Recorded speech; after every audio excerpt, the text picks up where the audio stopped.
Au-delà du difficile accès au financement, de nombreux entrepreneurs africains et maliens en particulier rencontrent des difficultés liées à la gestion financière. Ces difficultés jouent considérablement sur la performance et la croissance des entreprises selon de nombreuses études. Mais comment se manifeste le manque de culture financière au sein des entreprises? Quelles sont ses causes et ses conséquences, mais surtout, comment acquérir une bonne intelligence financière? Entrepreneuriat, éducation financière, ce qu'il faut savoir, c'est le thème de cette émission. Le développement avec nos spécialistes, c'est juste après le générique.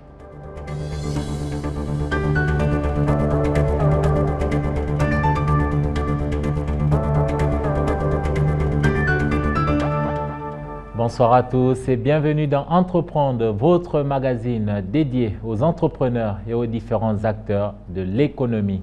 Entrepreneuriat, éducation financière, ce qu'il faut savoir, c'est le titre de ce nouvel épisode. Avant d'en parler, je vous laisse découvrir le portrait de notre invité principal dressé par Ibrahim Babi.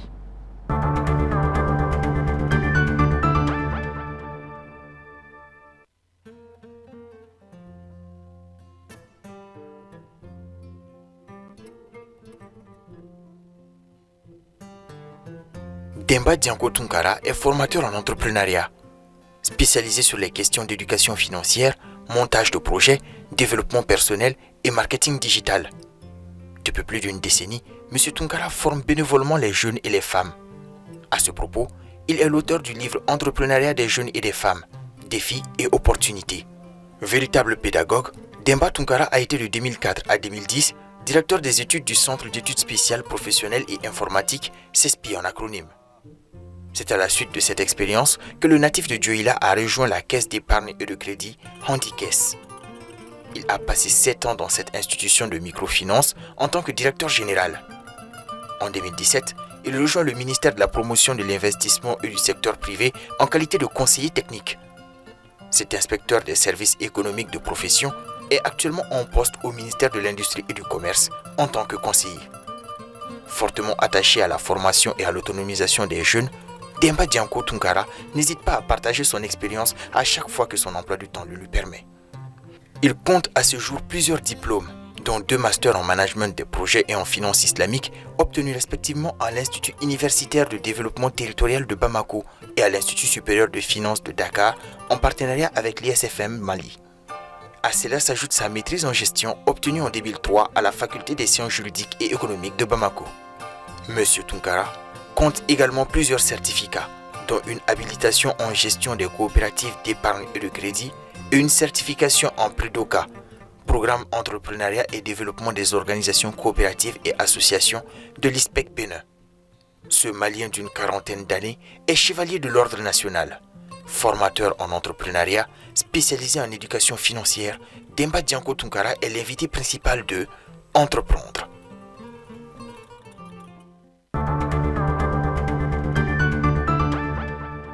Formateur bénévole en entrepreneuriat, spécialiste en questions financières et développement personnel. J'ai le plaisir de recevoir Demba Tunkara. Monsieur Tunkara, bonsoir et merci d'avoir accepté l'invitation d'entreprendre. Bonsoir. Vous êtes actuellement conseiller technique au ministère de l'Industrie et du Commerce. Avant cela, vous avez travaillé au ministère de la Promotion et des Investissements. Mais nous avons le plaisir de vous recevoir sur ce plateau en qualité de formateur en entrepreneuriat, spécialiste des questions d'éducation financière. Monsieur Tunkara, tout à l'heure, je l'ai dit, vous êtes formateur en entrepreneuriat de façon bénévole. Merci beaucoup, M. Séni. Permettez-moi de remercier tous ceux qui nous regardent. Et merci de m'avoir donné l'opportunité de m'exprimer devant surtout les jeunes et les femmes qui sont inspirés pour l'entrepreneuriat. Alors, comme vous l'avez dit, je suis formateur bénévole. C'est l'objectif que j'ai, mettre des formateurs ensemble, qui soient du secteur privé, qui aient des compétences publiques, c'est-à-dire qui travaillent au niveau des services publics, mais qui acceptent de donner leurs compétences de façon bénévole, j'aime souvent dire gratuite, aux jeunes. Parce qu'aujourd'hui, les jeunes ont l'ambition d'entreprendre. Ils ont besoin d'être formés, mais le problème des jeunes, n'ont pas d'argent pour se faire former. Ils n'ont pas d'argent pour payer les formateurs, ils n'ont pas d'argent pour aller dans des centres et ils n'ont pas eu la chance d'apprendre l'entrepreneuriat dans les écoles. Vous allez remarquer que beaucoup de jeunes ont des diplômes de master, mais ils n'ont jamais entendu parler de l'entrepreneuriat. Ils n'ont jamais exercé. Voilà, effectivement. Alors que lorsqu'ils font quelques années sans avoir un emploi, souvent même sans avoir un stage, se retournent vers l'entrepreneuriat. Et moi, personnellement, je me suis engagé dans l'entrepreneuriat volontaire, je dis social, mais beaucoup plus, je dirais, c'est la formation bénévole gratuite au profit des jeunes. Avant de revenir tout à l'heure sur ce que vous faites de façon concrète pour ces jeunes en matière de formation, je rappelle simplement que vous êtes l'auteur du livre « Entrepreneuriat des jeunes et des femmes, défis et opportunités ». Est-ce que là aussi, vous pouvez brièvement nous en parler? Je sais que c'est en édition, c'est bien cela? Effectivement. Alors, sachant que mon emploi du temps ne va pas me permettre, comme je le fais actuellement les samedis ou les jours libres, d'accompagner les jeunes et les femmes pour leur formation, leurs orientations sur l'entrepreneuriat, je me suis dit que l'un des moyens, c'est d'écrire tout ce que j'ai comme compétences et connaissances qui va les servir à s'orienter. Donc, c'est ce qui m'a motivé à aller vers cette initiative. Et je dirais que même après moi, ça pourrait rester et à servir les jeunes et les femmes. Alors, vous travaillez avec beaucoup de jeunes entrepreneurs. Quelle lecture avez-vous justement de leur culture financière? Alors, vraiment, c'est important cette question. La culture ou l'éducation financière pour les jeunes, je dirais que c'est presque inexistant. Parce que quand on regarde un jeune, ils sont le plus souvent à la recherche des ressources, c'est-à-dire d'argent. Et quand on leur demande, c'est pour faire quoi? C'est pour entreprendre. Mais souvent, combien? Ils ne savent même pas souvent combien. Et qu'est-ce qu'il faut en faire? Ils ne savent pas très bien. C'est-à-dire qu'ils pensent toujours que si on doit entreprendre, il faut des millions. J'ai souvent l'habitude de donner des exemples de cas de réussite des jeunes ou des dames qui réussissent avec 1500 francs CFA. J'ai l'habitude de le dire comme fonds, comme fonds de départ. Et ils utilisent les 1500 francs CFA ou souvent moins de 5000 francs. Et quelques années après, ils n'ont pas de problème de millions. Donc en leur donnant des exemples du genre, ça les amène parce qu'ils sont déjà bloqués en tête que si tu dois entreprendre, il faut avoir des millions. Donc déjà, ça c'est un premier problème. Donc quand ils n'ont pas les millions, ils ne peuvent pas commencer. Et quand ils ont les millions, maintenant ils ne pensent plus à l'entreprise. Maintenant ils pensent à mieux s'habiller, avoir un joli téléphone ou avoir une voiture, autre chose que l'entreprise. Vous l'avez dit, le manque d'éducation financière a des conséquences au sein des familles, des entreprises et plus largement de la société, notamment en matière de paiement des impôts et des taxes. Suivez ce grand angle signé Marietou Diallo.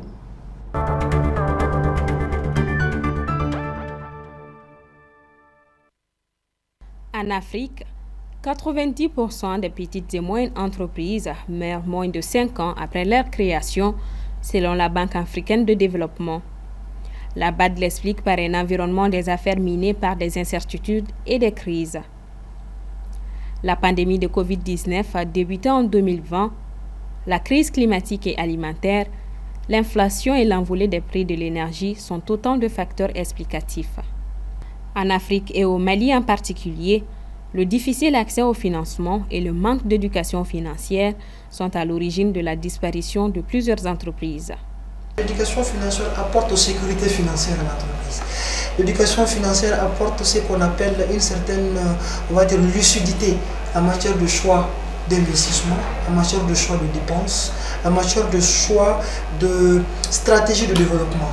Donc il est évident qu'une entreprise qui a une culture assez efficace en matière de gestion financière, c'est une entreprise qui est partie pour se pérenniser, pour durer dans le temps. Dans une famille, dans une entreprise ou plus largement dans la société, le manque de culture financière a de lourdes conséquences. le manque d'éducation financière aboutit le plus souvent à ce qu'on appelle des manques à gagner. Des manques à gagner au niveau de l'État. C'est très souvent le bureau du vérificateur, quand ils font les rapports, ils font ressortir un certain nombre de manques à gagner qui sont dus à la méconnaissance. À la base, pour la gestion d'une entreprise, on a commis quelques erreurs comme le fait de violer la première règle de la comptabilité même, qui est l'entité, qui dit de séparer les biens qui appartiennent à la personne physique qui est le propriétaire des biens qui appartiennent à la personne morale qui est l'entreprise. Parce qu'une entreprise est une personne morale, donc une personne à part entière, à qui lorsqu'on dédie de l'argent, l'argent n'appartient plus à son propriétaire en fait. Le manque de comptabilité formelle et de gestion financière dans certaines structures s'explique par la nature de notre économie, relativement dominée par l'informel, d'après l'économiste Khalid Dambélé.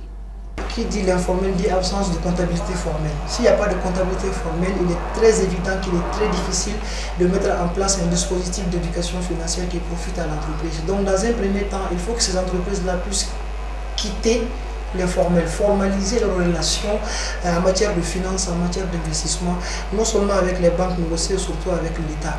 Mais également, que les chefs d'entreprise arrêtent de confondre effectivement le personnel et le professionnel. C'est très important.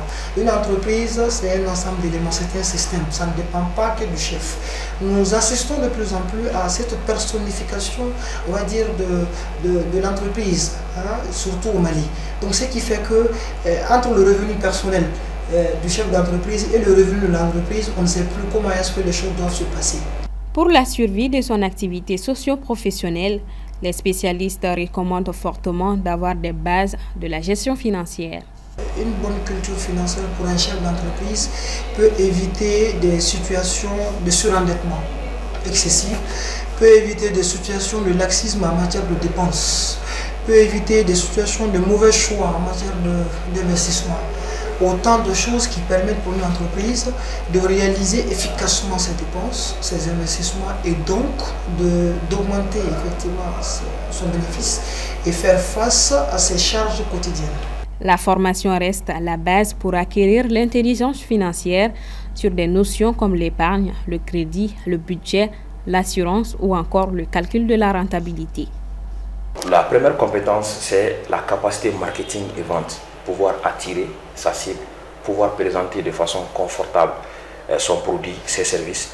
Mais après avoir pu faire ça, vous allez forcément vendre. Et quand vous vendez, vous allez avoir de l'argent. Et cet argent, en fait, si vous n'êtes pas préparé mentalement avec une bonne éducation financière, peut plus vous nuire que vous aider, malheureusement.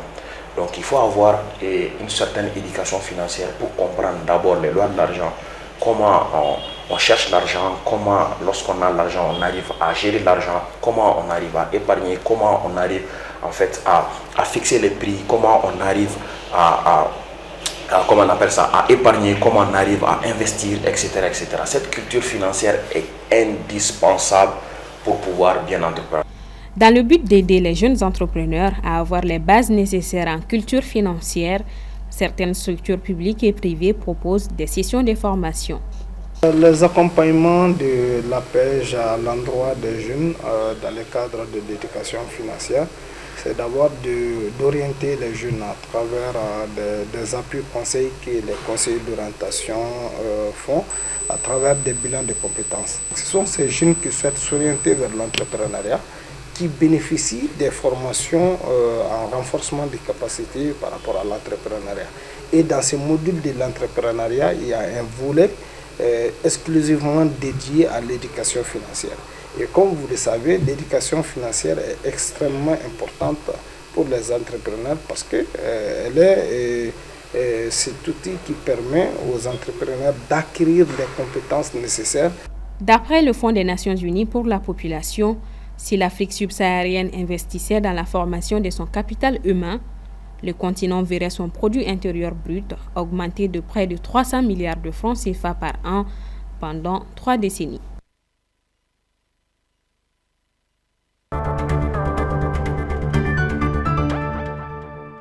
Monsieur Tonkara, en tant que spécialiste, vous pensez que le manque de culture financière était un risque pour les entreprises?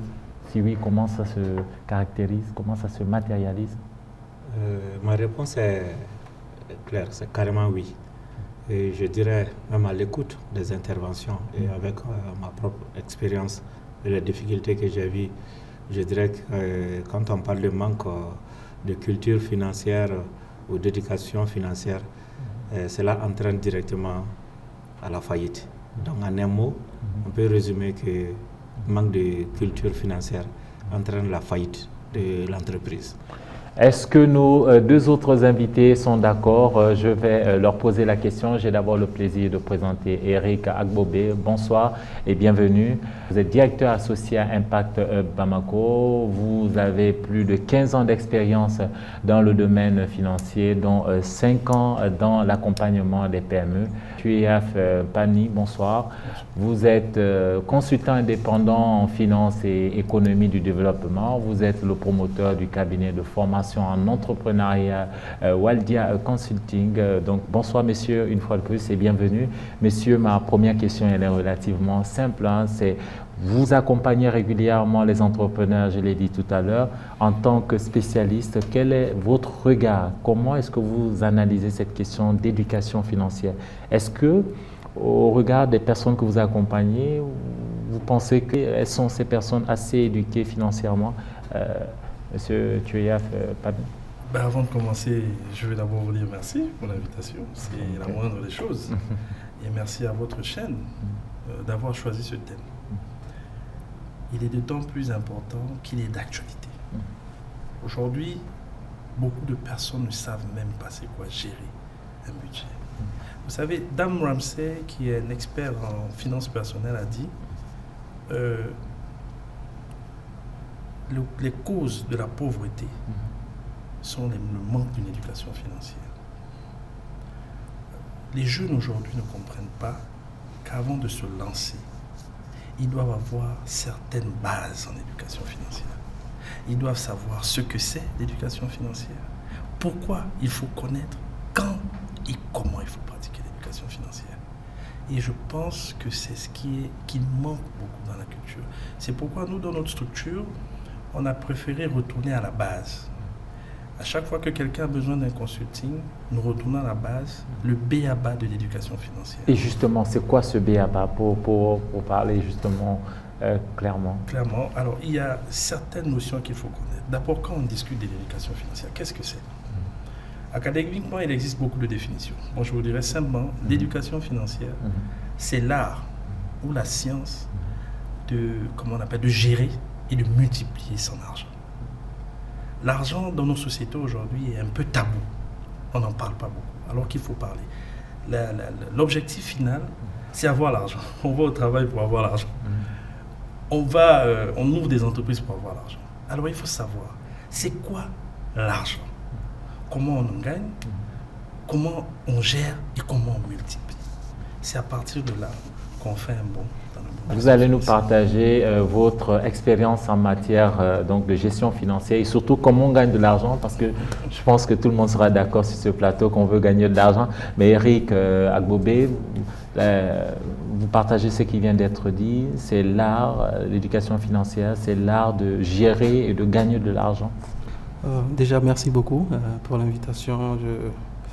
Au niveau d'Impact Bamako, nous avons quand même depuis 2015 accompagné près de 500 PME. On a levé près de 1,5 million d'euros en termes de fonds pour les entrepreneurs locaux. Donc, tout ce qui est lié à l'éducation financière, on touche beaucoup à ça, c'est le cœur de notre métier. Et je partage en partie ce qui est dit, parce que moi je pense qu'il faut plutôt parler de mentalité. Parce que c'est vrai qu'on veut gagner de l'argent, mais l'éducation même en soi, c'est que l'entrepreneur, le jeune, puisse au fait garder et automatiser en lui au fait tout ce qui est lié à cette éducation-là. Donc que ce soit la formation, que nous faisons beaucoup sur l'éducation financière, éventuellement, un suivi accompagnement sur ce volet.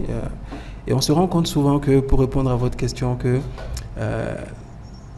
non seulement les jeunes participent à la formation, mais c'est encore plus difficile d'implémenter au fait tout ce qui a été enseigné dans le quotidien de leur activité. Pourquoi est-ce que c'est difficile? Parce que je pense qu'il y a un certain paradigme qui est là, peut-être depuis l'enfance, peut-être dans la famille, dans la culture même du pays, qui fait que souvent, ils ont cette appropriation peut-être de la finance qui est quelque chose de très personnel, qu'on ne peut pas regarder, voilà. Donc qui fait que souvent, lorsqu'on demande une certaine ouverture, c'est-à-dire, comme moi je le conseille souvent, on ne peut pas avoir les compétences pour toute chose. Quand ça atteint un certain niveau, il faut peut-être te faire accompagner par un expert ou par un coach. Et on se rend compte que même pour avoir un assistant comptable, pour les accompagner, c'est difficile. On va revenir sur les raisons profondes qui pourraient expliquer le manque de culture financière de certains et les conséquences. Mais pour cela, nous allons d'abord brièvement présenter notre système entrepreneurial. Je vous invite pour cela à regarder cette première infographie qui nous amène à parler du continent le plus jeune au monde. Je parle bien sûr du continent africain. 62% des Africains ont moins de 25 ans. 59% de croissance démographique d'ici à 2030. Donc, ce sont les données du Fonds des Nations Unies pour la population contre 52%. C'est-à-dire qu'entre 2030 et 2050, il y aura une légère baisse au niveau de la démographie africaine. On va passer de 59 en 2030 à 52 en 2050, d'après donc les données des Nations Unies pour la population. Mais quand on regarde toujours cette démographie, elle est l'une des plus importantes, avec une jeunesse qui est très importante, une jeunesse qui demande à travailler, M. Tounkara. Okay. Effectivement, quand on regarde ces chiffres et quand on se rend compte que nous avons l'une des populations les plus jeunes, cela doit attirer notre attention et surtout avoir un peu peur sur l'avenir de ces jeunes, surtout leur insertion. Parce qu'un jeune sans emploi, pour moi, c'est une bombe. Si on regarde l'instabilité dans nos régions, le plus souvent, que ce soit l'instabilité politique, que ce soit le terrorisme, quel qu'en soit, c'est les jeunes qui sont utilisés comme des acteurs, comme des boucliers, comme des sujets. C'est les jeunes qui font plus les frais. Mais pourquoi les jeunes font ces frais? Parce qu'ils n'ont pas d'emploi et ils n'ont pas d'argent. Et l'avenir n'est pas bien précis pour eux, c'est pas certain. Donc ils se mettent à la recherche d'une situation confortable et ils acceptent beaucoup d'erreurs. C'est pour cela l'entrepreneuriat est un moyen. C'est une alternative. Je dirais que c'est l'alternative pour stabiliser non seulement nos peuples à travers nos jeunes dans toute la région. Et quand les jeunes ont de l'emploi, un jeune qui a un emploi, un salaire, il ne va jamais laisser son argent dire qu'il va prendre des armes pour aller se faire tuer quelque part pour une cause. Ça serait très difficile. Mais quand il n'a pas d'argent, il suffit seulement de lui proposer une toute petite somme d'argent. Pour lui, ça c'est le paradis, quoi. C'est ce qu'il cherche. Alors lorsqu'on arrive à insérer les jeunes, à leur donner des visions, à leur donner des moyens, à créer leurs entreprises, à avoir l'avenir certain pour eux, on va stabiliser nos pays.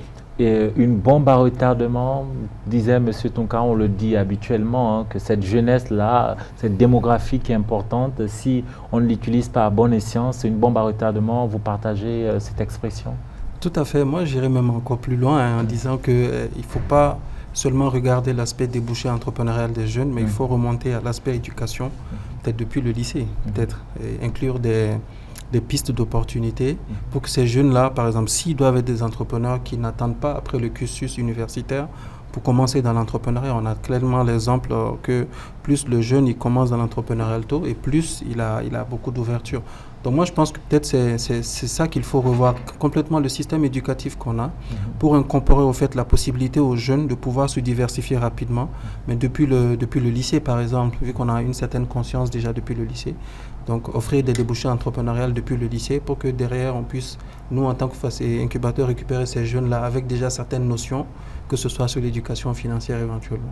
L'État, on a coutume de le dire, l'État ne peut pas employer tout le monde. D'ailleurs, on me dit régulièrement sur ce plateau que l'État n'a même pas vocation à employer tout le monde. La vocation a été donnée au secteur privé, mais ce secteur privé aussi a besoin, j'imagine, d'un climat des affaires propice idéal, M. Pani? L'État met en place toutes les structures nécessaires, comme on appelle les lois, les règlements, pour que le secteur privé, lui, tire, comme on appelle la croissance de l'État vers le haut, enfin de l'économie.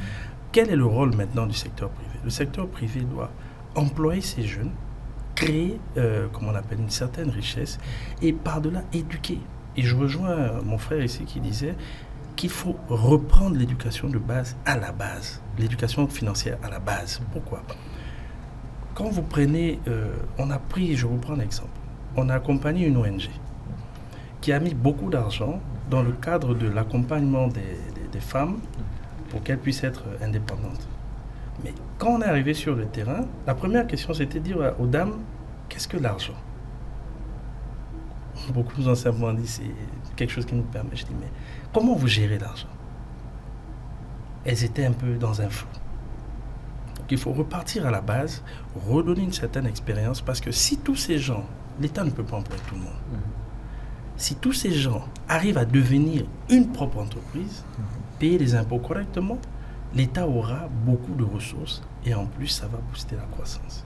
Donc c'est en ce sens où moi je dis, il faut vraiment que l'État mette en place, pas seulement l'État et le secteur privé, qu'on accompagne des gens dans les formations, dans le changement de mental, pour que tous nous puissions, comme on appelle, mettre en place les bases d'une éducation et d'un développement économique. Messieurs, justement, on va voir cette autre donnée qui va permettre de parler du poids des PME, petites et moyennes entreprises en Afrique.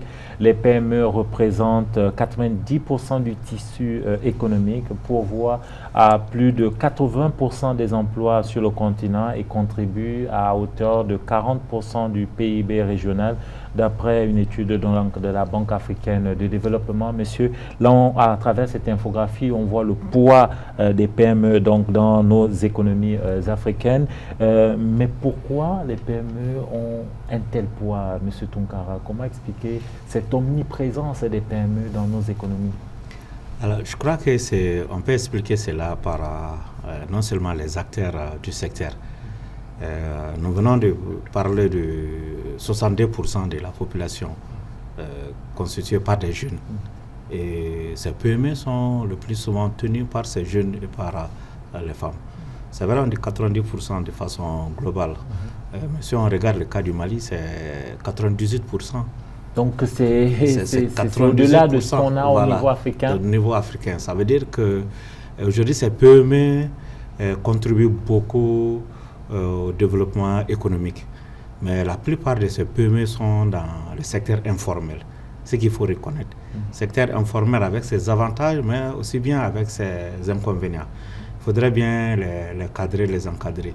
Et ce qui est inquiétant, c'est que la plupart de ces PME aussi, quand ces PME sont créées, au lieu d'aller à la cinquième année, seulement à la 3e année.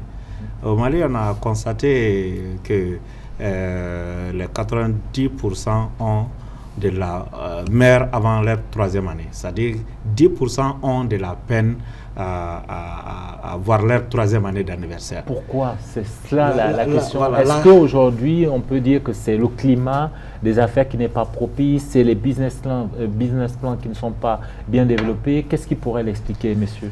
Globalement, je dirais qu'il y a tout. D'abord, il y a les plans d'affaires.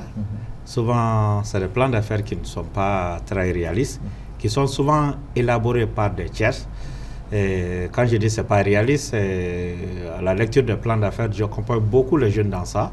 C'est souvent des modules que je donne de façon bénévole le week-end pour que les jeunes puissent ne prennent pas l'argent et se jeter dans l'eau. Pour moi, l'entrepreneur, c'est ça d'abord. C'est comme si on est dans l'avion, on demande de fermer les yeux et on saute. Si tu n'es pas informé, sensibilisé, tu ne vas pas savoir qu'il faut porter un appareil qu'on appellerait parachute pour ne pas atterrir comme ça. Alors c'est pour ça qu'on les donne. Il y a le problème des plans d'affaires, il y a aussi le problème de formation.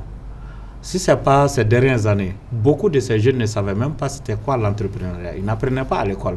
C'est pour ça qu'il faut vraiment saluer l'initiative de nos plus hautes autorités cette année. Les leçons modèles étaient sur l'entrepreneuriat, ce qui est bien. Et le plus souvent, c'était les leçons modèles, c'était sur des catastrophes, c'était sur des trucs pour sensibiliser. Aujourd'hui, c'est l'avenir même des jeunes, des enfants, qui est pris comme leçon modèle. Ça, c'est vraiment à saluer.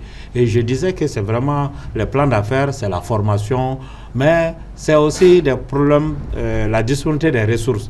Souvent, quand on regarde la plupart de ces jeunes, lorsqu'ils ont besoin d'argent pour leur croissance, d'abord, il faut noter que ces dernières années, ça semble être pire. Et ce qui est normal. Depuis 2019, quand on regarde les conséquences de la maladie de Covid, ça a impacté même les grandes entreprises. À plus forte raison, les entreprises qui agonisent. Très petites. Des petites, voilà. Donc, au-delà de ça, il y a eu l'embargo. Je parle du cas du Mali, d'autres pays. Et ça là aussi a impacté. Et après, on avait une inflation, la guerre en Ukraine, avec la Russie, les conséquences. Donc ça fait que globalement, si on regarde la conséquence, le prix des matières premières, l'hydrocarbure qui est à la base des transports, de la production, tout a augmenté. Même les engrais qu'on utilise, tout a augmenté. Donc comment les jeunes entreprises qui avaient de la peine avant ces problèmes à émerger pour la troisième année, comment ceux-ci peuvent s'en sortir. Donc, il est important de comprendre que ce n'est pas seulement la faute des jeunes, c'est vraiment de façon au-delà des jeunes. Je dirais même c'est naturel quelque part, parce que si on regarde des effets, on dit que c'est naturel. Mais ce qu'il faut retenir, il faut juste accompagner ces jeunes, il faut les sensibiliser, il faut les doter de compétences et d'informations. C'est pour ça que je salue des initiatives comme sur le plateau, qu'on est en train de donner des informations. Certains peuvent savoir que vraiment, le problème, ce n'est pas eux seulement, mais il peut y avoir des solutions. Il y a d'autres personnes également qui sont touchées par ces problèmes. Monsieur, avant de revenir sur les raisons qui peuvent expliquer la disparition des PME de façon prématurée en Afrique, monsieur, quand on regarde ces statistiques, ce qui frappe à l'œil, c'est déjà l'omniprésence, je le disais tout à l'heure, des PME, mais surtout le poids des PME dans la création d'entreprises. Il faut se réjouir de cette omniprésence ou il faut être craintif par rapport à ce poids. Je parle des PME. Donc l'impact n'est pas aussi énorme qu'une entreprise, une multinationale, Eric Agbobé. Oui, je pense que pour résumer, au fait, il nous faut des champions nationaux. C'est important. Et malheureusement, au fait, monter ce palier-là demande beaucoup de rigueur. Et cette rigueur passe éventuellement par l'éducation, ce qui n'est pas souvent de mise avec les PME. Parce qu'on peut accompagner des entreprises qui atteignent rapidement une certaine limite. Et ils voient que pour aller au-delà, il y a beaucoup d'exigences et souvent, c'est pas évident. C'est ce qui peut un peu expliquer ça. Et on est toujours autour de la question de l'éducation de façon globale, où il faut faire l'accompagnement, mais par catégorie. Par exemple, que ce soit quelqu'un qui a une idée de projet, quelqu'un qui est en cours d'une PME, qui devient une moyenne entreprise, ou bien qui devient encore une grande entreprise. Donc, à chaque étape, au fait, il y a un parcours spécifique qui est là. Et je pense qu'au fait, c'est un peu ce qu'il nous faut peut-être au Mali aussi, pouvoir mieux structurer l'écosystème et mettre en place, au fait, des systèmes d'accompagnement et adapter, au fait, au niveau de l'entreprise. Ça peut être quelque chose qui peut-être mieux formuler l'accompagnement des entrepreneurs à chaque étape pour faire peut-être des futures PME, des grosses entreprises, pourvoyeurs d'emploi, comme on le voit dans les grosses économies, où c'est les grosses boîtes qui détiennent carrément l'économie d'un pays. Tu es famille. Il ne faut pas vous étonner du poids qu'a les PME dans le tissu économique. Vous savez, les PME, en principe, répondent à l'ensemble des besoins dès le plus bas niveau. C'est une PME, par exemple, qui va vous faire votre costume. Ce n'est pas une multinationale. La PME est présente partout. Et la dernière fois, vraiment pour faire la petite parenthèse, on a reçu un jeune qui est venu nous voir. Il nous a dit, j'ai un peu de moyens, je cherche à faire quelque chose. Je lui ai dit, mais qu'est-ce que toi tu as dans le cœur? C'est simple, observe autour de toi, identifie le besoin de ta zone et en fonction du besoin d'abord de ton quartier ou même de ta famille, dans la maison, identifie ce besoin et à partir de là, crée un plan de financement. Puisque tu as déjà un peu de moyens, tu crées ce plan de financement et tu verras, ça va marcher plus vite parce que tu auras identifié un besoin. Le problème aujourd'hui, comme disait le grand frère, pourquoi les entreprises meurent rapidement? Vous prenez un chef d'entreprise, vous lui demandez, monsieur, quel est le niveau de votre BFR? Là, je m'adresse un peu au financier, peut-être qu'il va mieux vous expliquer. Il ne saura pas comment vous dire. Vous allez lui demander, vous voulez monter une entreprise, est-ce que vous pouvez me donner votre compte de résultat prévisionnel pour qu'on l'analyse ensemble? Il ne peut pas vous donner. Pourquoi? Parce qu'il n'a pas cette connaissance. C'est pourquoi nous, à notre niveau, on se bat corps et âme pour introduire l'éducation financière dans le système scolaire dès les classes de 6e. 6e année, 6e enfin, au collège. On a déjà eu une bonne réponse d'un établissement, mais c'est dans l'université. On est en train de faire un cours du début de la formation. Parce que dans l'éducation financière aussi, vous voyez, il y a une formation sur le leadership et le développement personnel. Donc on se bat pour que dès l'école, cela se mette en place. Parce que vous savez, si on a des gens éduqués dès le bas âge, de façon disciplinée, on aura, comme il dit, non seulement des champions demain, mais des bons gouvernants. Monsieur, je vous invite justement à regarder ce point de vue qui nous amène à parler donc toujours de notre débat de ce jour, à savoir l'éducation financière.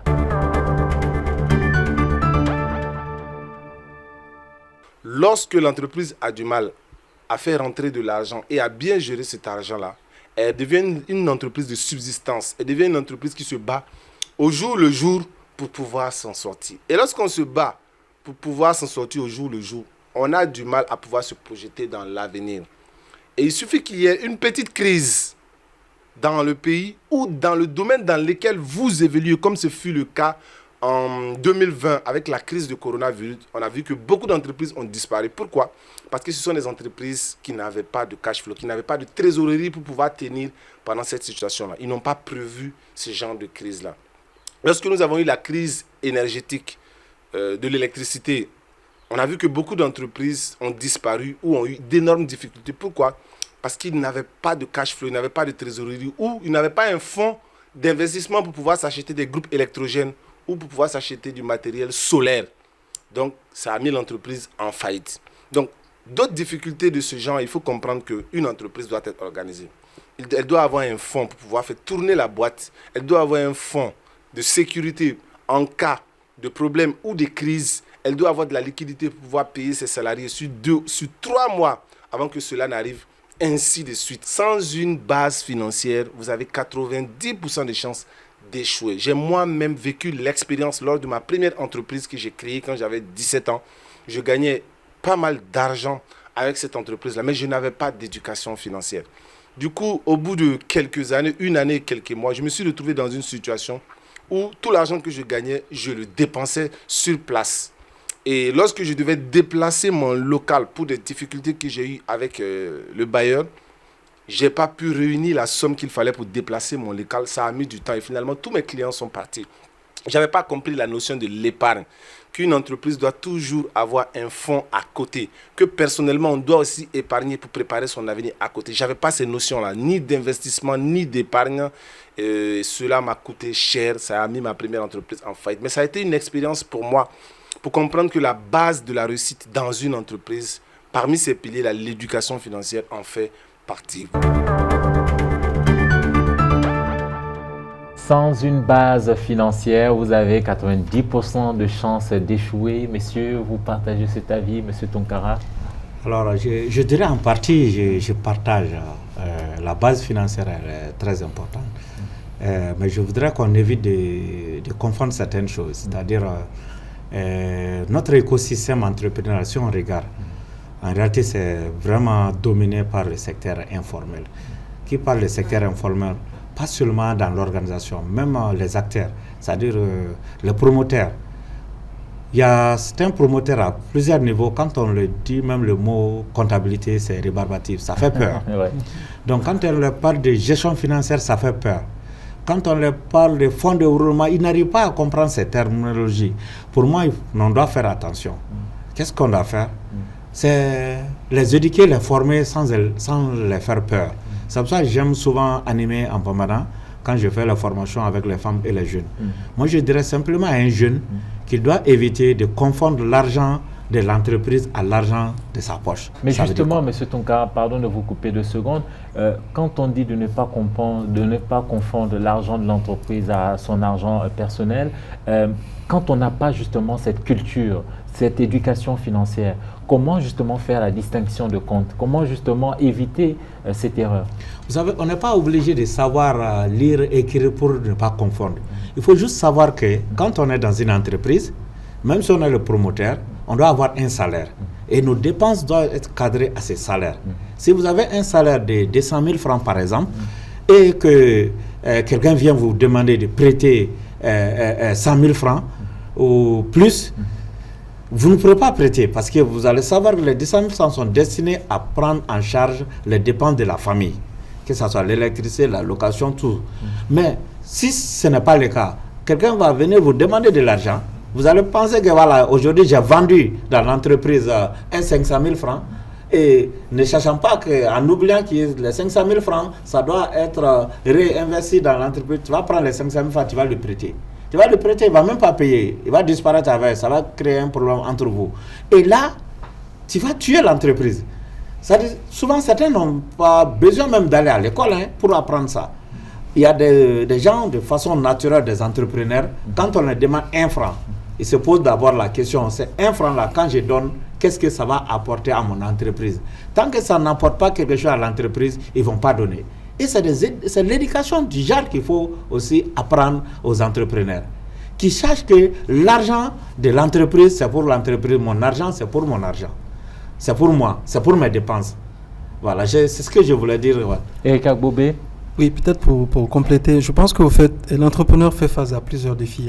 Déjà, le premier défi, comme M. Tunkara l'a souligné, au fait, c'est la compréhension de toute cette terminologie-là. Et comme souvent, on a l'habitude de le dire, au fait, on n'a pas besoin de faire une formation de comptable pour comprendre, au fait, c'est quoi l'éducation financière. Et ça, c'est hyper important. Récemment même, j'ai tenu une formation où j'ai démystifié clairement auprès des entrepreneurs que, au fait, la compréhension de sa finance, on n'a pas besoin d'avoir une formation en comptabilité pour ça.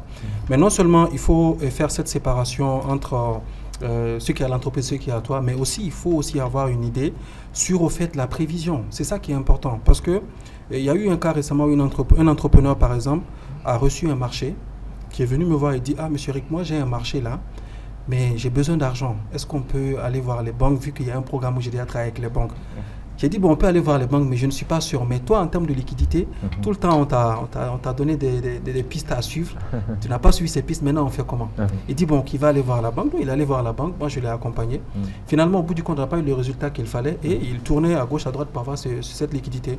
Donc, vous voyez, souvent, en fait, non seulement il doit faire cette séparation, mais il doit aussi comprendre que la mise, c'est-à-dire que l'épargne, le fait de mettre l'argent de côté, peut aussi permettre d'être plus compétitif. Parce que je peux peut-être exécuter des marchés de 500 000 aujourd'hui et demain, je ferai face à un marché de 1 million, 1,5 million où il va falloir que j'injecte d'abord de l'argent et pour pouvoir monter en compétence. Donc tout ça, au fait, c'est des données qu'il faut rassembler pour permettre aux entrepreneurs, au fait, de pouvoir être dans des pistes de réflexion quand la situation se présente. Et pour moi, c'est ça l'éducation financière. Et c'est ce que je voudrais ajouter. Par exemple, ce que M. Eric est en train de dire. La planification financière, par exemple. Je dis souvent qu'on n'a pas besoin d'aller à l'école pour savoir comment planifier. Il y a des béabas. Juste, il faut dire à certains entrepreneurs, tout l'argent qu'on reçoit des activités de l'entreprise ne sont pas destinés à être consommés. Ça doit être partagé. Une partie pour réinjecter dans les affaires, une partie pour épargner, une partie pour les dépenses, c'est-à-dire les salaires et autres. C'est ce qui est important. La première partie qu'on va mettre pour acheter des matières premières pour la transformation, ainsi de suite, ne doit pas manquer. Ça ne doit pas être de trop. Ça doit être mesuré. Et l'épargne aussi ne doit pas être de trop. Et ce qu'on consomme, qu'on bouffe, ne doit pas être de trop. Il faut faire l'équilibre entre ces partages. En les disant, ils vont comprendre qu'il faut épargner, il faut réinjecter dans les activités et aussi il faut prendre en compte les salaires du personnel. Vraiment, à les entendre, ça me rassure. Et je suis profondément convaincu que tout ce que nous disons ici, c'est l'éducation financière, c'est la base. Je vous prends un exemple. Monsieur Tunkara l'a bien dit. On prend un grand commerçant. Il a l'art de la gestion. Il sait ce qu'il faut acheter et vendre. Mais il n'a pas la science qui fera de lui un meilleur entrepreneur. Quand on prend un jeune, vous savez, l'entrepreneuriat, c'est un processus. Et nous, quand on prend quelqu'un au cabinet, la première des choses, c'est il faut qu'on lui apprenne le minimum requis. On ne lui dit pas, va faire un bac plus 100. Non. On doit lui apprendre le minimum requis, c'est-à-dire les 9 cycles de gestion. Il doit savoir que si je veux ça, je dois passer par ça. Vous voyez un peu? Il doit savoir c'est quoi la marge commerciale. Ce n'est pas facile, non, M. Tounkara. Mais il faut qu'on leur apprenne ça, surtout vraiment avec beaucoup de modestie. Nous qui avons peut-être cette petite connaissance, on doit, surtout que le marché dans lequel nous sommes est submergé de l'informel. Donc il faut les tirer de l'informel. Comment on les tire de l'informel? C'est en leur inculquant des connaissances qu'ils n'ont pas dans l'informel. Et vous verrez qu'au bout de ça, quand vous allez prendre un entrepreneur, vous allez dire, monsieur, écoutez, avant d'ouvrir votre entreprise, est-ce que vous avez calculé les 9 cycles de gestion? Il va vous demander qu'est-ce que c'est.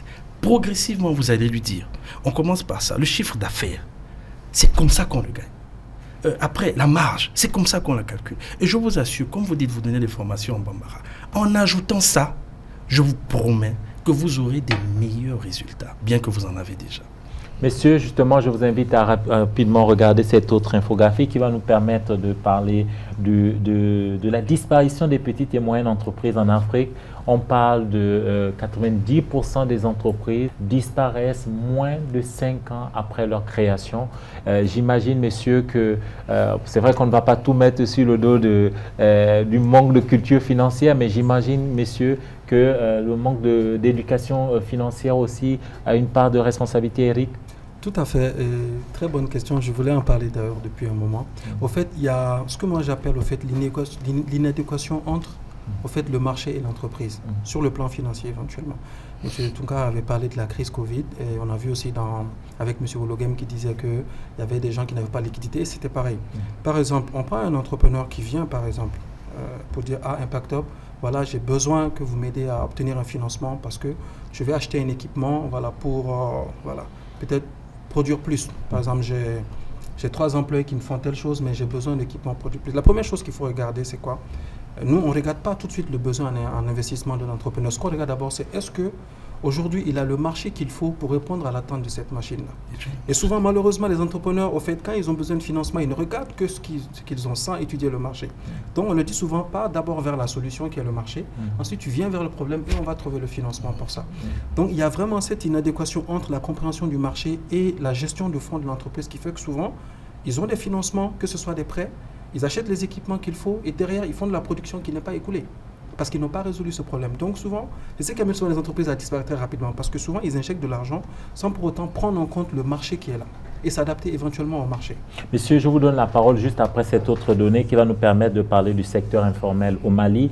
Monsieur Tounkara, vous aviez commencé à en parler. Le secteur informel emploie plus de 90% de la population active. Ça, ce sont des données de 2023.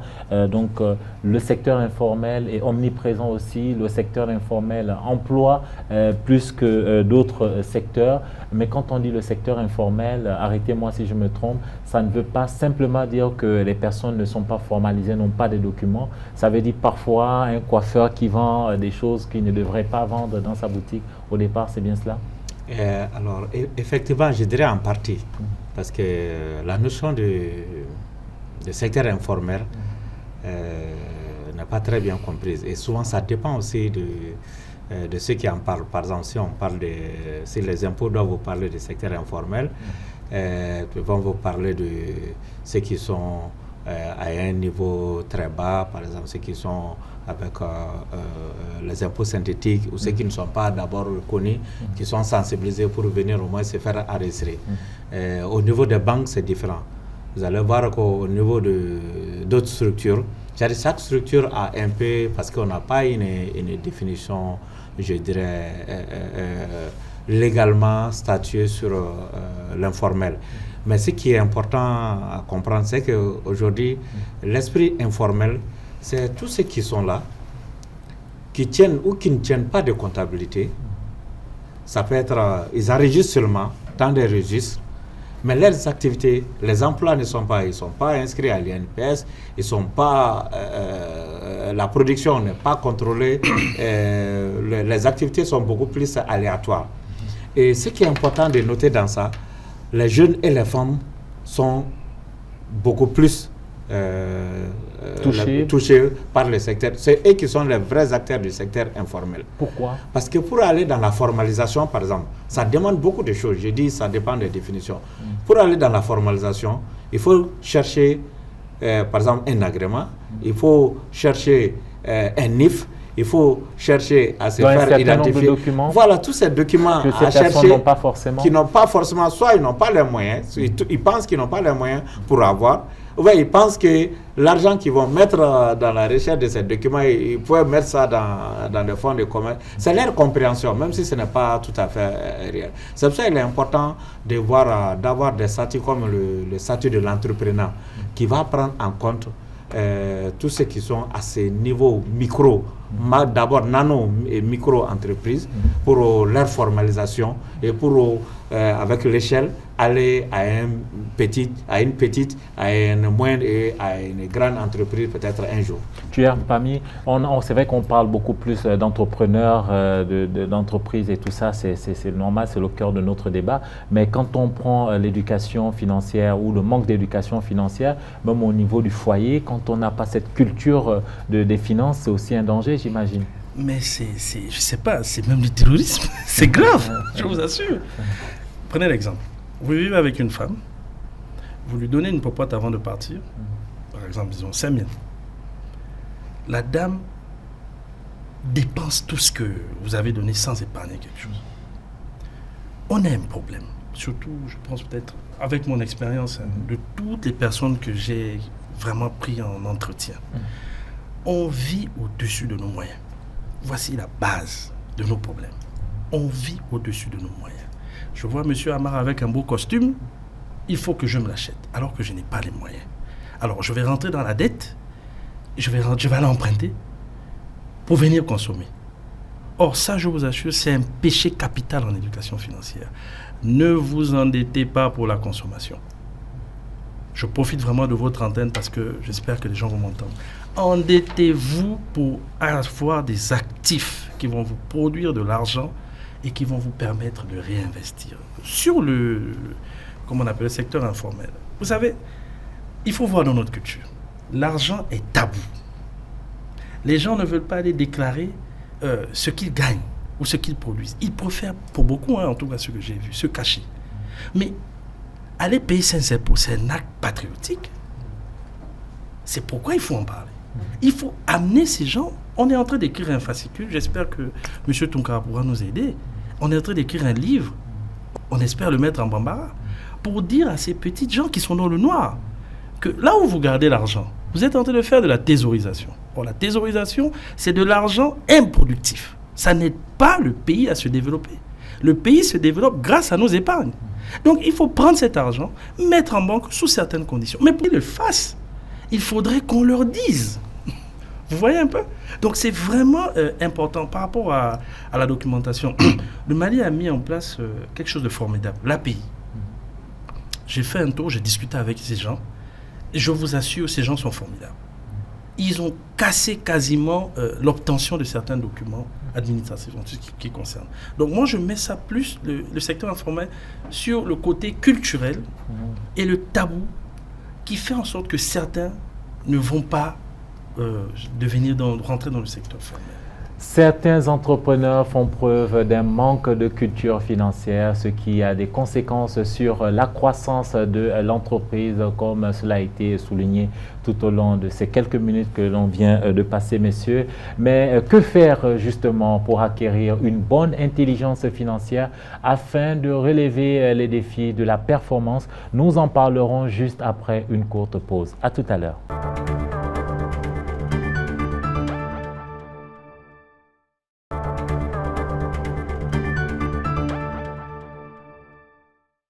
Rebonsoir et merci de suivre Entreprendre. Je vous rappelle que notre thème ce soir est entrepreneuriat, éducation financière, ce qu'il faut savoir. Et pour nous dire justement ce qu'il faut savoir, j'ai le plaisir de recevoir donc 3 invités que vous avez pu voir lors de cette première partie. Messieurs, justement, on a parlé des causes et des conséquences du manque d'éducation financière.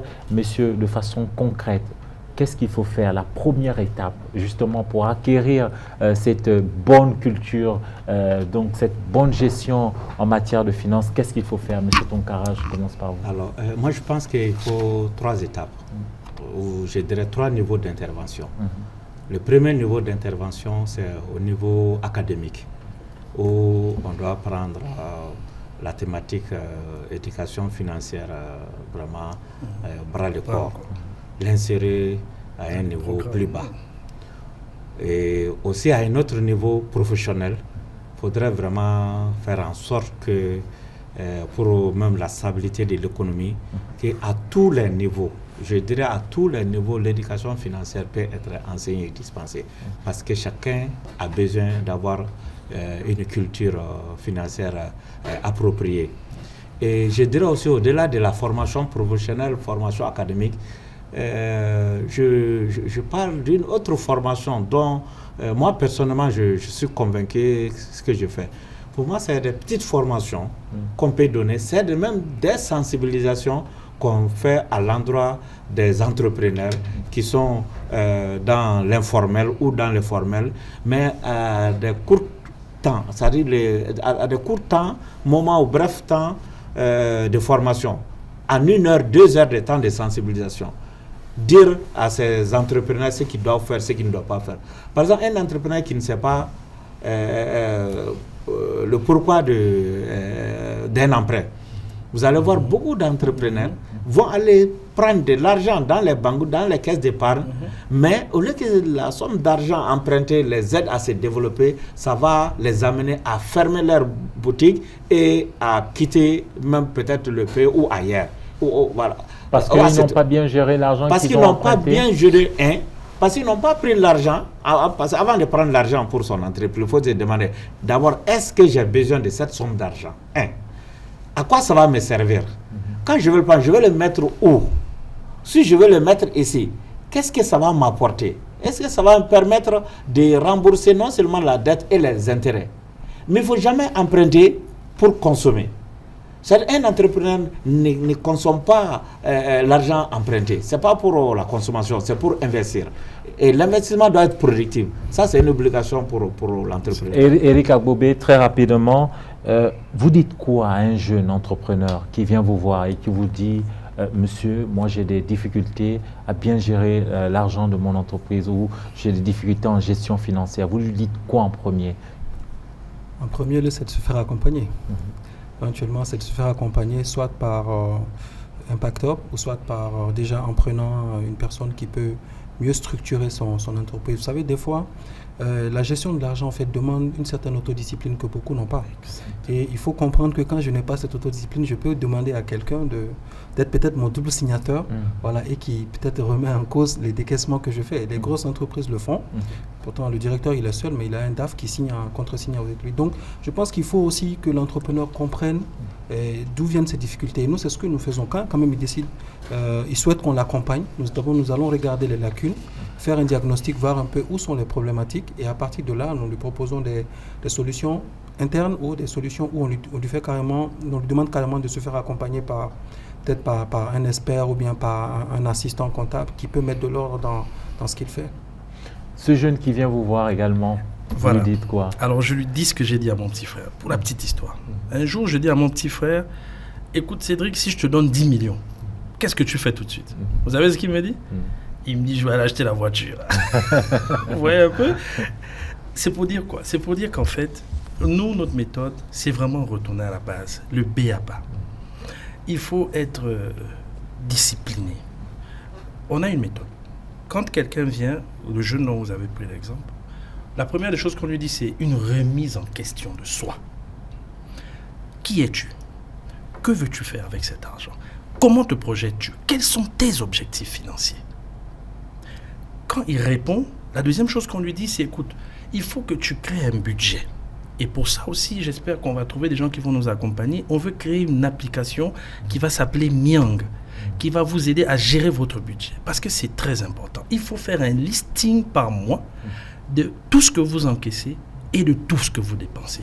C'est ça la base. Donc ensuite, maintenant, il faut vérifier si vous avez des dettes. La dette constitue vraiment un boulet pour l'entrepreneur, un boulet pour la famille, un boulet pour le ménage. Il faut vous en débarrasser le plus vite. Et ensuite, il faut se former, vulgariser les formations, comme le fait très bien mon grand frère ici présent. Il faut vulgariser ces formations. Et c'est vraiment formidable, monsieur, parce que vous le faites de façon bénévole. Aujourd'hui, ces formations, les gens ont peur parce qu'ils se disent qu'ils vont dépenser beaucoup d'argent. Alors que non. Vous voyez un peu. Donc, vulgarisez ce que vous faites. Il faut vulgariser et il faut vraiment se former. C'est ce que je dirais à ce jeune.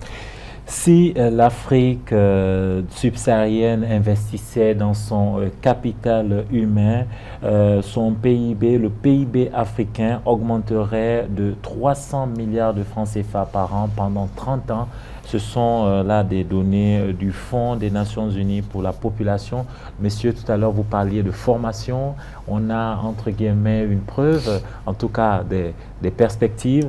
Si donc l'Afrique subsaharienne, l'Afrique noire investissait un peu plus dans son capital humain en termes de formation, en termes d'accompagnement, 300 milliards de francs CFA par an pendant 30 ans, ça c'est en termes de formation. Et là, on ne parle même pas des autres pays. Et là aussi, c'est parce qu'en Afrique subsaharienne, il y a énormément de défis au niveau de la démographie, au niveau du chômage des jeunes. Et on connaît tous les risques qui en découlent. Messieurs, je vous fais réagir à cette dernière infographie de cette émission. Pour maintenir le taux de chômage actuel à des niveaux constants sur le continent, donc là, le groupe Banque africaine de développement dit ceci: l'Afrique devra créer 20 millions d'emplois par an jusqu'en 2030. Ça, c'est pour maintenir simplement son niveau de chômage actuel à un niveau constant. Mais messieurs, quand on parle d'éducation financière, on a tendance à croire qu'il s'agit simplement d'éducation financière pour faire évoluer son entreprise, mais le côté social de l'éducation financière, ce que je veux dire par le côté social, c'est-à-dire l'apport au niveau des impôts et taxes, qu'en est-il exactement? Je vais commencer par votre premier chiffre. En particulier, moi je pense qu'il est sous-estimé. Imaginez-vous les émissions du Trésor, des bons du Trésor. L'Afrique a généré 2 ou 3 fois le montant que les États-Unis ont généré. C'est pour dire que l'Afrique, c'est là où il faut être. Mais comment arriver à ça? Il faut que nos gouvernements comprennent que la jeunesse a besoin de formation, d'orientation et d'accompagnement. Tout le monde ne peut pas être président, M. Amar. Tout le monde ne peut pas être ministre. Tout le monde ne peut pas être directeur général. Par contre, tout le monde a le devoir de vivre décemment. Il y a des diplômés qui n'ont pas d'emploi. Mais au lieu de rester assis, qu'ils deviennent leur patron. Et pour devenir le patron, il faut faire ce qu'on dit depuis le début, se former, avoir une éducation financière bien, créer une entreprise, se faire accompagner, et vous verrez, vous allez devenir un acteur de ces chiffres, au lieu d'être simplement quelqu'un qui va contempler ces chiffres et se dire « Ah, c'est toujours eux ». Quand on a parlé de la formation, je trouve que c'est une très très bonne chose. Et c'est pour ça que la formation, je ne le cadre pas seulement à l'éducation financière, même si c'est la thématique principale. Au-delà de l'éducation financière, nous avons l'habitude de faire des petites formations sur la compétence de vie. Un entrepreneur doit avoir une très bonne compétence de vie. Dans la compétence de vie, on parle beaucoup de choses. Qu'est-ce que vous entendez par compétence de vie? Compétence de vie, comment se comporter en société, comment se comporter avec son employé, avec son employeur, avec l'État. On parle globalement de qu'est-ce qu'un bon citoyen doit faire dans une société. Alors cela amène à un entrepreneur à mieux investir dans son entreprise et à ne pas brader les ressources de son entreprise. Parce que tu te dirais que tu as une responsabilité, tu as des employés, même si c'est 1 ou 2 personnes. Quand tu vas fermer l'entreprise, tu vas mettre ces 2 en chômage, tu vas mettre leur famille en difficulté. Donc, de façon consciente, ça amène l'entrepreneur à mieux se comporter, comme déjà il devient comme un modèle. Il y a beaucoup d'autres formations que nous adressons aux entrepreneurs. Mais ce qui est important, c'est que quand on regarde l'emploi, les jeunes aujourd'hui, quand on les demande, je peux vous rassurer, sans faire peut-être d'enquête réelle, que la plupart, plus de la moitié, pensent que c'est la fonction publique qui est l'endroit la plus approprié pour s'insérer. Moi, je suis fonctionnaire à un niveau de responsabilité, je peux dire. Mais je suis souvent très fier quand je vois un jeune entrepreneur qui me dit qu'il est plus riche que moi. Je lui dis oui, c'est normal parce que tu es entrepreneur. Tu peux être très riche. Ta ressource n'a même pas de limite. Alors que moi, ma ressource est limitée. C'est limité au salaire, c'est limité aux avantages. Mais toi, par contre, tu peux vendre à n'importe qui, à n'importe quand le produit est licite. Et c'est ça qu'il faut faire comprendre aux jeunes. On peut devenir très riche quand on est maçon et qu'on est bien dedans, on est entrepreneur dans le domaine du bâtiment, dans le domaine des mines, dans le domaine de l'artisanat, dans n'importe quel domaine. Quand on est entrepreneur, on peut être riche et être au mieux, je veux dire, habillé qu'un fonctionnaire. À présent, nous nous rendons à Dakar, au Sénégal, découvrir une jeune dame brillante, fondatrice de l'une des premières entreprises de l'Afrique de l'Ouest dédiée exclusivement à l'éducation financière. Ce cas d'école est signé Balkissa Traoré.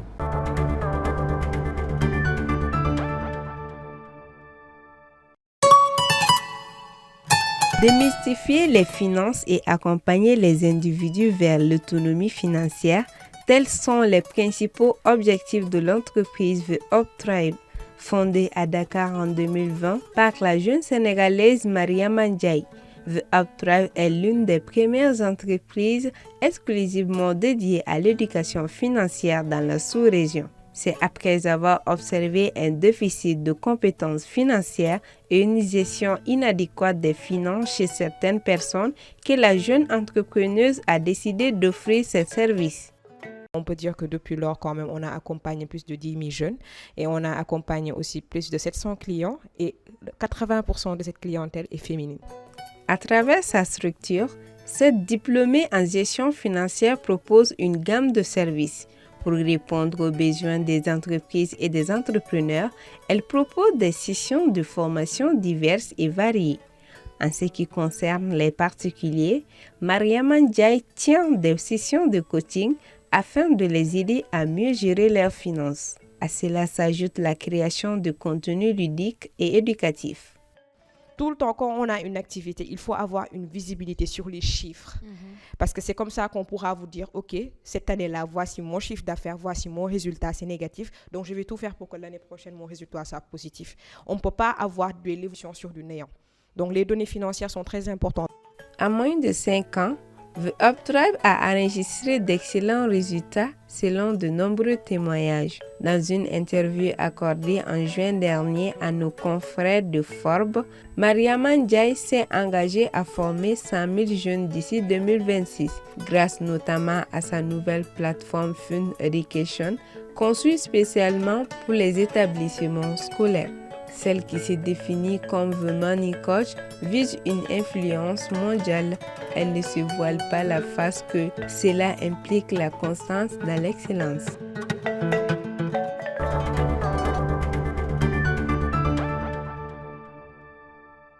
Mariama Ndiaye, The Money Coach, merci Balkissa Traoré pour ce cas d'école. Messieurs, aujourd'hui les entrepreneurs n'ont plus d'excuses, Il y a plein de formations, il y a plein de structures qui existent de nos jours pour les accompagner, pour avoir les bases en matière de gestion financière. Moi, je suis convaincu qu'il y a beaucoup de structures, mais je pense que les conditions d'adhésion de ces structures, c'est pas ouvert à tout le monde. Il y a souvent trop de sélection. Souvent, il faut être instruit. Souvent, il faut être dans tel et tel secteur. Souvent, il faut être ça. C'est pas très libre. C'est pour ça que moi, je suis convaincu que quand les jeunes disent qu'ils n'ont pas accès, ce n'est pas tous les jeunes. Il y a beaucoup de jeunes qui n'ont pas accès. Il y a des jeunes qui sont déscolarisés, non scolarisés, scolarisés, ainsi de suite. Mais il y a des programmes qui accompagnent. On a beaucoup de partenaires, mais la plupart de ces programmes, souvent, ça a des niveaux d'études, j'en ai vu, mais pas tous, je sais qu'il y en a qui font. Il y a des niveaux d'études, il y a des niveaux, il y a des secteurs d'activité qui sont choisis. Alors que, pour moi, ce qu'il faut faire, il faut ouvrir à tout le monde. ouvrir à tout le monde, et cela ne peut pas se faire. Chaque programme a ses objectifs, donc ça ne peut pas être ouvert. C'est pour ça que je reste convaincu que des fonctionnaires qui ont des compétences, des entrepreneurs qui ont reçu, qui ont de l'argent, puissent donner leurs compétences de façon bénévole aux jeunes. C'est-à-dire, au lieu qu'un entrepreneur dise que j'ai donné telle somme d'argent sous forme d'aumône, qui se glorifie en disant que j'ai accompagné tel nombre de jeunes à créer leurs entreprises, qui se disent que voilà, j'ai donné mon temps à accompagner, à sensibiliser, à former, à orienter tel nombre de jeunes. Pour moi, c'est ça qui est la vraie stabilité. Mais ceux qui sont négligés ou qui n'ont pas souvent où aller, ils sont nombreux. Ils le disent, c'est rien. Il y a encore là aussi des difficultés. Voilà, avec des difficultés. Pour moi, il faut, ceux qui ont des freins, qui ont des critères, peuvent aller avec les critères. Et ceux qui n'ont pas de critères aussi, il faut aussi des actions pour eux. Et ce sont ces actions. Je viens d'attendre 10 000 emplois créés, insertion, 10 000 formés, c'est très bien. Mais je peux vous rassurer que parmi les 10 000, il y a souvent toujours un peu de critères. Même s'il n'y a pas de critères, pour moi, 10 000 dans nos pays, c'est presque insignifiant. On peut prendre 10 Mais son objectif reste 100 000 d'ici à 2026, si j'ai bien compris également. Tuyaf, Pami, rapidement, je sais qu'au niveau de votre cabinet, vous l'avez dit, au niveau de votre cabinet Waldia Consulting, vous accompagnez les jeunes entrepreneurs. Est-ce que vous pouvez brièvement justement revenir sur les spécificités de votre structure? Nous, c'est la base. On prend tout le monde. Surtout ceux qui ne connaissent rien. C'est vraiment notre public cible. Parce que notre objectif, c'est un peu accomplir la prophétie que Mao Zedong avait dit aux Chinois lors de la révolution culturelle. Il leur avait dit « devenez riches ». Il ne faut pas avoir peur de ces mots. Parce que si le bas peuple devient riche, vous savez, j'ai un master en économie appliquée au développement. Et au cours de notre formation, avec les différents intervenants, on a compris que pour que le développement de l'Afrique se fasse vite, il faut changer de stratégie, de paradigme. Commençons du bottom pour le top. Avant, c'était le top pour le bottom. Donc, on a envoyé de l'argent au gouvernant et puis c'était compliqué. Maintenant, allons-y, changeons de stratégie. Il faut former la base. Si le niveau de la base augmente, je vous assure, il n'y aura pas de problème. Tout à l'heure, on a parlé de financement. Mais moi, je pense que c'est peut-être plus la honte que les gens ont. Sinon, les financements sont là. J'ai pris un petit la dernière fois. Vraiment, il n'a rien. Je lui ai dit, mais qu'est-ce que tu veux faire? Il dit, je veux devenir entrepreneur. Mais je n'ai pas les moyens. Je lui ai dit, si, pourtant tu as les moyens. Je lui ai dit, regarde autour de toi. Qui fait les œufs? Il m'a dit, c'est vrai, personne. Je lui ai dit, prends 10 000 francs, mets une table, prends des œufs et commence. Ensuite, reviens, je te forme, comment tu dois épargner, gagner de l'argent, augmenter ce capital pour aller devant. Vous n'aurez de crédibilité devant un banquier que si vous avez un très bon plan d'affaires et s'il voit que vous avez déjà réalisé quelque chose. Si ce n'est pas ça, je vous assure, vous allez tourner. Moi, je pense, pour finir, j'ai l'habitude de dire que l'homme a 3 buts sur Terre. Servir Dieu, avoir de l'argent et se reproduire. Je crois qu'on fait bien 2. Mais c'est l'affaire de chercher de l'argent. J'englobe tout. Ce n'est pas seulement l'argent physique. C'est un tout. Comme le grand frère a parlé tout à l'heure de la personnalité, c'est un tout. Il faut acquérir les connaissances pour avoir l'argent, pour vivre décemment, pour payer ses impôts, pour être patriote et pour permettre que le pays se développe. Et Eric Akbobé, Impact Bamako n'est plus à présenter, en tout cas dans l'écosystème en matière de programmes d'incubation. Mais aujourd'hui, au niveau des perspectives, vous parliez tout à l'heure de, je crois, 50 000 jeunes accompagnés, si j'ai bien compris. 5 000 jeunes formés, 500 entrepreneurs accompagnés, oui. Aujourd'hui, en termes de perspectives, c'est lesquelles? Il y a encore plein de secteurs dans lesquels les jeunes demandent à être formés, ou aujourd'hui, je ne sais pas si on a toutes les formations requises dans vos cabinets? Tout à fait, et je pense qu'en termes de perspective, déjà Impact Hub, on vise à s'élargir, parce qu'actuellement on est à Ségou, Sikasso, Mopti, et on veut encore s'élargir. Et ça répond un peu à la question de M. Tunkara qui disait que au niveau de certains accompagnateurs, les portes étaient quasiment fermées. Pour dire qu'aujourd'hui, il y a plein de modules que nous faisons dans les langues locales. Là, on est en train d'adapter des modules en Bambara, en Peul, en Songhai. Donc, pour vous dire qu'au fait, ce n'est pas quelque chose de fermé. Moi, je pense plutôt qu'il faut inverser la tendance. C'est que beaucoup de jeunes ne savent pas aller à l'information. Et souvent, c'est difficile. Et il faut, peut-être, c'est un problème qu'il faut régler parce que c'est facile de de naviguer sur Facebook et d'aller chercher la vraie information. Donc c'est ce qu'il faut voir. Maintenant, nous, sincèrement, notre vision, c'est vraiment ça, parce que nous savons que Bamako seul, c'est pas le Mali. Le Mali, c'est très grand. Donc on est vraiment dans cette perspective de pouvoir apporter notre expertise au-delà de Bamako. On est resté longtemps concentré sur Bamako.